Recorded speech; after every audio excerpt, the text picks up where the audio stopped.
Queridos hermanos, iniciamos la lección divina de este día sábado 15 de julio, sábado de la 14ª semana del tiempo ordinario, memoria de San Buenaventura, obispo y doctor de la Iglesia, y también día en que celebramos a María, Madre de Guayaquil. Por la señal de la Santa Cruz de nuestros enemigos, líbranos, Señor Dios nuestro, en el nombre del Padre, y del Hijo, y del Espíritu Santo. Amén. Señor mío y Dios mío, creo firmemente que estás aquí, que me ves, que me oyes. Te adoro con profunda reverencia, te pido perdón de mis pecados y gracia para hacer con fruto este tiempo de lección divina. Madre mía Inmaculada, San José, mi Padre y Señor, Ángel de mi guarda, interceded por mí. En este día sábado, continuando con la lectura del libro del Génesis, leemos el capítulo 49, versículos 29 al 32 y el capítulo 50, versículos 15 al 26. En aquellos días, Jacob llamó a sus hijos y les dio estas instrucciones: Yo voy a reunirme con los míos, sepúltenme junto a mis padres en la cueva del campo de Macpelá, frente a Mambré, en Canaán. Es el campo que Abraham le compró a Efrón elitita para que lo enterraran. Ahí sepultaron a Abraham y a su esposa Sara, a Isaac y a su esposa Rebeca, y ahí sepulté yo a Lía. Cuando terminó de dar este encargo a sus hijos, Jacob expiró y fue a reunirse con los suyos. Los hermanos de José, al ver que había muerto su padre, dijeron: a ver si José no nos guarda rencor y no nos hace pagar todo el daño que le hicimos. Por eso le mandaron este recado: antes de morir tu padre nos encargó que te dijéramos esto: perdona por favor a tus hermanos su crimen, su pecado y el daño que te hicieron. También nosotros, siervos del Dios de tu padre, te pedimos que nos perdones. Cuando José oyó el recado, se puso a llorar. Fueron después sus hermanos personalmente a verlo y postrados ante él le dijeron: aquí nos tienes, somos esclavos tuyos. José les replicó: no tengan miedo, ¿podemos acaso oponernos a los designios de Dios? Ustedes quisieron hacerme daño, pero Dios lo convirtió en un bien para hacer sobrevivir a un pueblo numeroso, como pueden ver. Así que no tengan miedo, yo los mantendré a ustedes y a sus pequeñuelos. Y los consoló y les habló con mucho cariño. José permaneció en Egipto junto con la familia de su padre y vivió hasta los 110 años. Vio a los bisnietos de Efraín. En sus brazos nacieron los hijos de Maquir, hijo de Manasés. Finalmente, José les dijo a sus hermanos: yo voy a morir ya, pero ciertamente Dios cuidará de ustedes y los hará salir de este país a la tierra que juró dar a Abraham, a Isaac y a Jacob. José los hizo jurar diciendo: cuando Dios los haga salir de esta tierra, se llevarán mis huesos de aquí. Y luego murió José. Palabra de Dios. Acabamos de leer la muerte de Jacob y la muerte también de José. Y tiene varios pormenores sumamente bellos. En primer lugar, Jacob, el tercero en la dinastía de Abraham, el tercero en esa dinastía de la alianza, pide antes de morir ser sepultado junto a Abraham, junto a Isaac su padre, es decir, en Canaán, en esa tierra que había comprado Abraham a los hititas para poder sepultar a su esposa Sara. De este modo, ¿qué es lo que se está enfatizando? Ese anhelo de que se cumpla un día la promesa de Dios, la promesa de que esa tierra les va a pertenecer. Y por eso vemos que José anuncia efectivamente esa ida del pueblo a la tierra prometida y pide que se lleven sus huesos con él. Esto no se cumplirá, pero es el deseo ardiente y la confianza de que llegará efectivamente el día en que el pueblo que ha surgido de Abraham y que continúa por la mano del Señor va a llegar a poseer la tierra prometida. Los hermanos de José, a la muerte de Jacob, tienen miedo. ¿Por qué? Porque lógicamente podían pensar, bueno, José ha sido bueno con nosotros mientras nuestro padre vivía, pero ahora que ha muerto, seguramente podrá venir su venganza. E inventan que el padre de ellos, Jacob, antes de morir, había pedido que José perdone a sus hermanos. Esto no solo que no es cierto, sino que además no era necesario. ¿Por qué? Porque José ya había decidido caminar ese camino de la misericordia verdaderamente bello. Pero qué importante es que junto con eso, junto con decir algo que no dijo Jacob, pero obviamente pertenece al corazón de Jacob, el deseo de que sus hijos vivan en paz, de que se perdonen los unos a los otros y de que vivan como verdaderos hermanos. Junto con ese deseo también está la petición de perdón. La petición de perdón de los hermanos, que era importantísima, importantísima para lograr efectivamente la reconciliación. Qué importante es distinguir siempre estas dos cosas. Nosotros, cada uno de nosotros, estamos llamados por nuestro Señor a perdonar a los demás, siempre, siempre, sin ningún miramiento, sin ninguna condición, sin ningún límite. Buscar siempre la manera de que mi corazón perdone. Pero algo distinto es la reconciliación, porque en la reconciliación no interviene solo mi voluntad, interviene la voluntad del otro. Yo puedo perdonar al otro, pero puede ser que el otro no quiera reconciliarse conmigo, por más que yo lo haya perdonado, y no quiera caminar ese camino de la reconciliación. ¿Eso va a hacer que yo eche pie atrás a mi perdón? No, no, porque el perdón depende de mí. La reconciliación depende de los dos. Si los dos entendemos el llamado del Señor a perdonar, entonces siempre nuestro corazón va a estar dispuesto para la reconciliación y podrá siempre haber ese encuentro entre los dos. Pero para la reconciliación se necesita la voluntad de dos. Para el perdón se necesita solo mi voluntad. Y entonces en ese momento los hermanos de José han hecho su parte. Ya José había hecho la suya. José les manifiesta efectivamente que no tienen por qué temer. No tienen por qué temer porque efectivamente ustedes hicieron el mal. Ustedes quisieron hacerme daño. Eso es algo objetivo. Pero yo aprendí a mirar sobrenaturalmente. Dios ha convertido ese mal suyo en un bien para hacer sobrevivir a un pueblo numeroso. Es decir, José ha logrado entender en la profundidad de su corazón los designios de Dios. A eso es a lo que llamamos esa visión sobrenatural. Qué precioso es pedirle al Señor esta visión. Qué precioso es pedirle siempre al Señor, Señor, hazme entender tus designios. Porque mi mirada, mi lógica, mi capacidad humana no lo logran. Eres tú el que da la gracia para poder efectivamente ver tus designios y poder entonces maravillarme. Aquel que no logra tener esa visión sobrenatural solo mira las cosas de una perspectiva tan pequeñita, tan ínfima.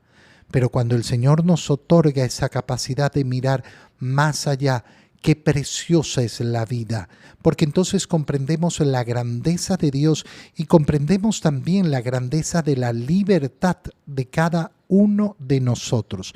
José permaneció en Egipto y logró tener una vida muy larga y ver a los hijos de sus hijos, ver a su descendencia, ver cómo efectivamente se comenzaba a cumplir esa promesa del Señor, de que de Abraham surgiría un pueblo numeroso, y murió convencido de la palabra del Señor, murió convencido de que tendrían esa tierra que les había prometido el Señor.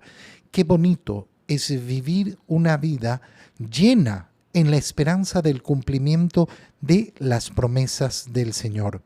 En el Evangelio, leemos el Evangelio de San Mateo, capítulo 10, versículos 24 al 33. En aquel tiempo, Jesús dijo a sus apóstoles: el discípulo no es más que el maestro, ni el criado más que su señor. Le basta al discípulo ser como su maestro y al criado ser como su señor. Si al señor de la casa lo han llamado Satanás, ¿qué no dirán de sus servidores? No teman a los hombres. No hay nada oculto que no llegue a descubrirse, no hay nada secreto que no llegue a saberse. Lo que les digo de noche, repítanlo en pleno día, y lo que les digo al oído, pregónenlo desde las azoteas. No tengan miedo a los que matan el cuerpo, pero no pueden matar el alma. Teman más bien a quien puede arrojar al lugar de castigo el alma y el cuerpo. ¿No es verdad que se venden 2 pajarillos por una moneda? Sin embargo, ni uno solo de ellos cae por tierra si no lo permite el Padre. En cuanto a ustedes, hasta los cabellos de su cabeza están contados. Por lo tanto, no tengan miedo, porque ustedes valen mucho más que todos los pájaros del mundo. A quien me reconozca delante de los hombres, yo también lo reconoceré ante mi Padre que está en los cielos. Pero al que me niegue delante de los hombres, yo también lo negaré ante mi Padre que está en los cielos. Palabra del Señor. Continuamos con la misma línea que hemos visto en los últimos días en el Evangelio, que parte en ese envío misionero que hace el Señor a sus 12 apóstoles. Elige a los 12 y los envía a predicar, a anunciar por el camino que ya se acerca el reino de los cielos. Los envía con potestad, con poder. Los envía además con una serie de instrucciones, entre las cuales el Señor les ha dicho que no lleven nada, que no se preocupen por las cuestiones materiales, pero a la vez que sean astutos, prudentes como las serpientes, sencillos como las palomas. Y les ha advertido lo que les va a ocurrir en esa misión que se va a extender, porque es esa misión particular que le está dando a los 12, pero es un símbolo de la misión permanente de la Iglesia. Y ahora el continuar, ¿qué les dice? El discípulo no es más que el maestro. ¿Por qué les está diciendo esto? Si al dueño de la casa, al señor de la casa le han llamado Satanás, ¿qué no dirán de ustedes? ¿Cuántas calumnias, cuántas infamias les dirán? No se preocupen por eso. ¿Y por qué no nos vamos a preocupar? Y lo explica Jesús. No teman a los hombres. ¿Por qué? Porque no hay nada oculto que no llegue a descubrirse. Es decir, si yo recibo la injusticia de la calumnia y todo el mundo se convence de la calumnia que han dicho contra mí, al final del día, el juicio del mundo, ¿qué va a importar? Nada. El juicio de Dios es el que importa. ¿Y acaso Dios se va a creer la calumnia que han dicho contra mí? Qué gran libertad nos ofrece el Señor. ¿Por qué?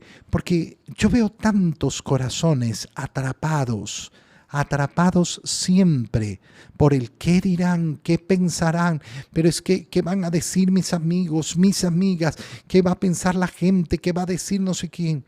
Qué prisión más tortuosa, qué prisión más amarga es esa. Estar pendiente del juicio del mundo cuando el juicio del mundo importa nada.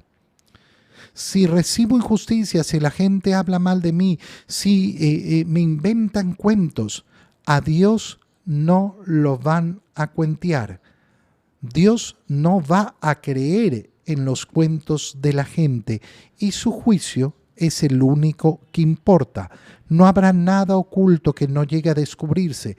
Por tanto, toda mentira, toda calumnia que yo diga también en contra de los demás, nunca quedará en oculto. Nunca quedará en oculto. Ante el Señor siempre brilla solo y nada más que la verdad. No hay nada secreto que no llegue a saberse. Y el Señor les dice, por tanto, lo que les digo de noche, repítanlo en pleno día, y lo que les digo al oído, pregónenlo desde las azoteas.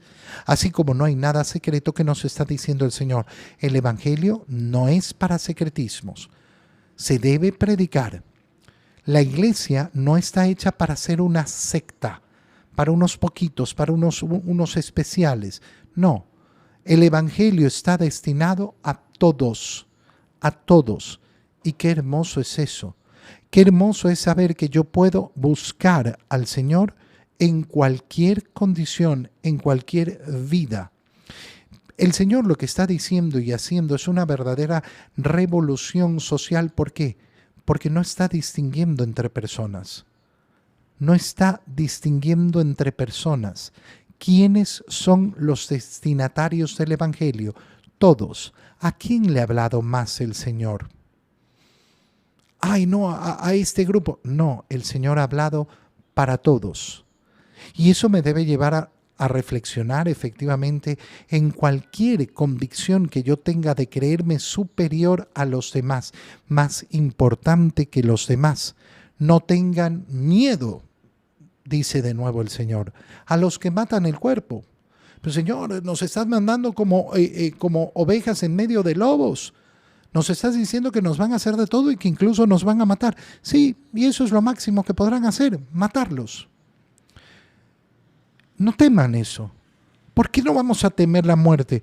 Teman al que puede arrojarlos al lugar del castigo con alma y cuerpo. Teman el infierno. Eso es lo que nos está diciendo el Señor. Teman el infierno, el santo temor de Dios, el juicio del mundo, nada.